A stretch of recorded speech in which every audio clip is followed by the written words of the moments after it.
Yung bahay namin nasunog. Nakakalungkot, di ba? Pero sabi ko, nasunog ng Sabado, invited guest speaker ako ng isang Baptist church kinabukasan. Ano ginawa ko? Hindi ako nag-excuse. Nag-testimony pa rin ako. Sabi ko, binigyan ako ng bahay ni Lord, nasunog lang kahapon. Tawa ng tawa sila, kala nag-joke ako. At ito nakakalungkot sa mga Kristyano, mga kapatid. Nawala na ng pansahe, hindi na makati ng church. Nawala ng pamasahe, ayaw na kumatid.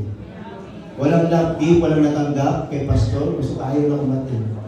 Hindi nakamayan, ayaw na kumatid. Walang bumati sa akin, ang pogi-pogi ko pa naman. Ang ganda-ganda ko. Walang bumati sa kulay ko, bagong hairdo ko. Ano ba, hindi na ko aatin. Ganun ba yun? Kaya sabi ko, nasunog kahapon, tawanan sila ng tawanan. Sabi ko, totoo yun. Namutla sila.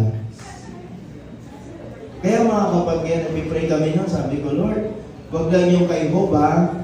Ano yung kay Hope? Inubos yung anak, eh. Okay, kasunogin mo yan, magpapatuloy pa rin ako sa'yo. Kaya nga, ginawa ni Lord, may nag-sponsor, o naayos namin yung bahay,